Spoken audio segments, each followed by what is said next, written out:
ഉത്തർപ്രദേശിൽ 15 ദിവസം പ്രായമായ ഒരു കുഞ്ഞിനെ മാതാവ് ഫ്രിഡ്ജിൻ്റെ ഉള്ളിൽ വെച്ച് അടച്ചതായി ആരോപണം.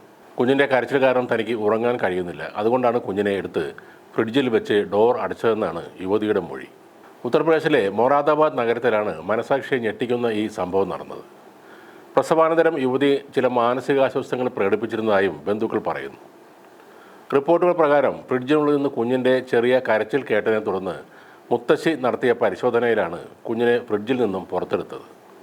കുഞ്ഞിനെ ഉടനെ ആശുപത്രിയിൽ പ്രവേശിപ്പിച്ചു. നിലവിൽ കുഞ്ഞിൻ്റെ ആരോഗ്യനില തൃപ്തികരമാണെന്ന് ഡോക്ടർമാർ അറിയിക്കുകയും ചെയ്തു. മൊറാദാബാദിലെ കരുള എന്ന സ്ഥലത്ത് താമസിക്കുന്ന യുവതി 2 ആഴ്ച മുൻപാണ് ഒരു ആൺകുഞ്ഞിനെ ജന്മം നൽകിയത്. പ്രസവത്തിന് പിന്നാലെ യുവതി അസ്വാഭാവികമായി പെരുമാറിയിരുന്നതായും ബന്ധുക്കൾ പറയുന്നു. വിചിത്രമായ ഇവരുടെ പെരുമാറ്റം കണ്ടിട്ട് തുടക്കത്തിൽ ഈ സ്ത്രീക്ക് എന്തോ ദുരാത്മാവിൻ്റെ ഉപദ്രവമാണെന്നാണ് കുടുംബത്തിലെ അംഗങ്ങൾ കരുതിയത്. അവർ ഈ സ്ത്രീയെ ഒരു മന്ത്രവാദിയുടെ അടുത്തേക്ക് കൂട്ടിക്കൊണ്ടു പോവുകയും ചെയ്തിരുന്നു. എന്നാൽ മന്ത്രവാദി നടത്തിയ പ്രയോഗങ്ങളൊന്നും ഫലിച്ചില്ല. കുഞ്ഞിൻ്റെ അമ്മയുടെ അവസ്ഥയ്ക്ക് യാതൊരു മാറ്റവും ഉണ്ടായില്ല. പിന്നീട് ഇവരെ ഒരു മനോരോഗ വിദഗ്ധൻ്റെ അടുത്തേക്ക് കൊണ്ടുപോയി. പ്രസവാനന്തരം ഉണ്ടാകുന്ന പോസ്റ്റ്മോർട്ടം സൈക്കോസിസ് എന്ന ഗുരുതരവും അപൂർവവുമായ ഒരു മാനസിക രോഗമാണ് ഈ സ്ത്രീക്കുള്ളതെന്ന് ആ ഡോക്ടറാണ് കണ്ടെത്തിയത്. ഇല്ലാത്ത കാര്യങ്ങൾ കാണുകയും കേൾക്കുകയും ചെയ്യുക, മിഥ്യാധാരണകൾ, ആശയക്കുഴപ്പം തുടങ്ങിയ മാനസിക ലക്ഷണങ്ങൾ പെട്ടെന്ന് പ്രത്യക്ഷപ്പെടുന്നതാണ് ഈ രോഗത്തിൻ്റെ പ്രത്യേകതയെന്നും ഡോക്ടർ പറഞ്ഞു കൊടുത്തു. ഈ രോഗാവസ്ഥയിലുള്ള രോഗി കുഞ്ഞിനെ ഉപദ്രവിക്കാൻ സാധ്യതയുണ്ട്. അല്ലാത്തപക്ഷം അവർ സ്വയം ആക്രമിച്ച് പരിക്കേൽപ്പിക്കാനും സാധ്യതയുണ്ട്. അതുകൊണ്ട് തന്നെ അവർക്ക് അടിയന്തര വൈദ്യസഹായം ആവശ്യമാണ്. ഈ സ്ത്രീ ഇപ്പോൾ മനോരോഗ വിദഗ്ധൻ്റെ ചികിത്സയിലാണെന്ന് റിപ്പോർട്ടുകൾ പറയുന്നു. ഒരിക്കലും നിസ്സാരമായി തള്ളിക്കളയേണ്ട ഒന്നല്ല ഇത്തരം ഒരു രോഗാവസ്ഥ. ഒരു അമ്മ ആകുക എന്നത് അത്ര നിസ്സാര കാര്യമല്ല. സ്വന്തം ശരീരത്തിൽ ജീവൻ്റെ തുടിപ്പ് ആദ്യം അറിയുന്നത് മുതൽ സ്ത്രീകൾ അമ്മയാകാനുള്ള തയ്യാറെടുപ്പുകൾ നടത്താറുണ്ട്. 9 മാസം വയറ്റിൽ ചുമന്ന കുഞ്ഞിനെ പ്രസവിച്ചു കഴിയുമ്പോൾ പലപ്പോഴും ചില അമ്മമാർക്ക് തങ്ങൾ ആഗ്രഹിക്കുന്ന രീതിയിൽ മാതൃത്വം ആസ്വദിക്കാൻ കഴിയാതെ വരാറുമുണ്ട്.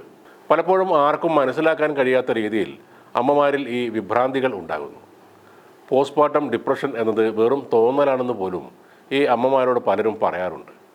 അറിവും വിദ്യാഭ്യാസവും ഉള്ളവർക്ക് പോലും പലപ്പോഴും ഈ അവസ്ഥയെ അംഗീകരിക്കാൻ കഴിയാതെ പോകാറുണ്ട്. പോസ്റ്റ്മോർട്ടം സൈക്കോസിസ് എന്നത് പ്രസവാനന്തര വിഷാദത്തിൻ്റെ അങ്ങേയറ്റം കഠിനമായ ഒരു വെർഷനാണ്. പ്രസവശേഷം 1000 പേരിൽ ഒരാൾക്ക് മാത്രമേ ഈ രോഗം ബാധിക്കുകയുള്ളൂ.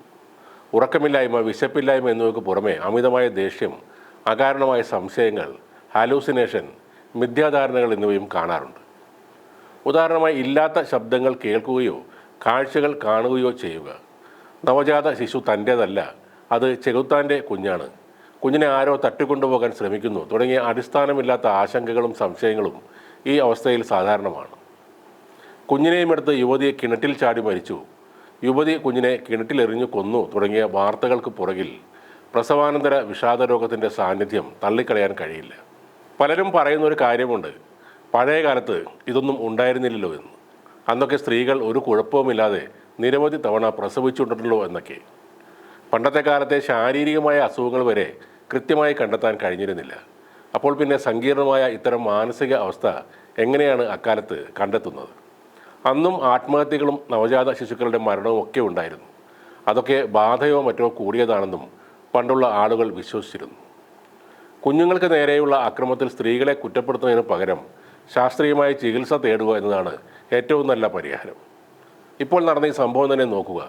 ഉത്തർപ്രദേശിലായിരുന്നിട്ട് കൂടി അവർ കൃത്യമായി ഒരു മനോരോഗ ഡോക്ടറെ കണ്ട് കാര്യങ്ങൾ മനസ്സിലാക്കിയിരിക്കുന്നു.